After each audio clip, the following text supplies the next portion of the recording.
পুত্র দেন আল্লাহ, আমি আপনার রাস্তায় একটাকে কুরবানি করে দেব। কি করে দেব? কুরবানি। জোরে বলবেন না সুবহানাল্লাহ। আল্লাহ পাক রব্বুল আলামিন তিনি হলেন মহান, তিনি হলেন দয়াবান, তিনি হলেন অতীব দয়া। আল্লাহর থেকে দয়াশীল আর কেউ আছে দুনিয়ায়?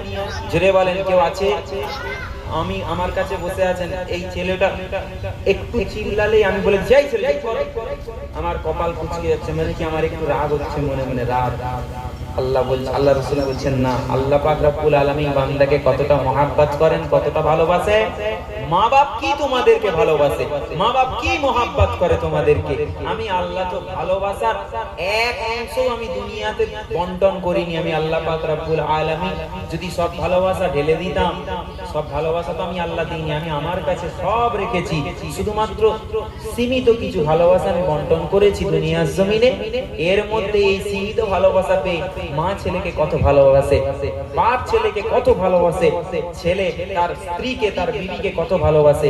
আমি আল্লাহ পাক রব্বুল আলামিন আমি জানিয়ে দিলাম, তোমার মা, তোমার বাপ, তোমার আত্মীয় স্বজন, তোমার ছেলে পুলে, তোমার আওলাদ, তোমার প্রতিবেশী তোমাকে জানা ভালোবাসে, আমি আল্লাহ তাদের থেকেও বেশি মহব্বত করি। জুড়ে বলুন না।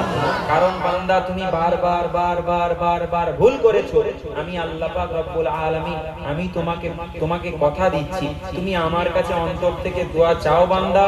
তোমার মা তোমাকে তোমার উপর রাগারাগি করছে, তোমার বাপ তোমাকে বাড়ি থেকে তাড়িয়ে দিচ্ছে, ত্যায্য করে দিচ্ছে, আমি আল্লাহ তাড়াবো না। আমি আল্লাহ, আমার এমন একটা দরবার, যেই দরবার সব সময় খোলা থাকে, বিশেষ করে গুনাহগারদের জন্য। আমি আল্লাহ পাক আশায় থাকি, আশায় যে আমার ওই বান্দাটা গুনাহ করেছে, আমি আল্লাহ আমার দরবারে কখন তওবা করে মাফ চাইবে। আমি আল্লাহ আমি আশা করে থাকি, যখন ওই গুনাহগার বান্দা আমার দরবারে তওবা করে ফিরে আসে, আমি আল্লাহ পাক আমি আমার ফেরেশতাদেরকে দেখাই, দেখ দেখ তোরা বলেছিলি মানুষ বানাবেন না আল্লাহ, আজকে এই বান্দাটা গুনাহ করে দুনিয়ার মানুষকে বলছে না, মাফ চাইছে না। আমি আল্লাহ আমি তাকে বানানেওয়ালা সৃষ্টিকর্তা, আমি আল্লাহ আমার কাছে ক্ষমা চেয়েছে, আমি আল্লাহ তাকে ক্ষমা করে দিয়েছি। জোরে বলো।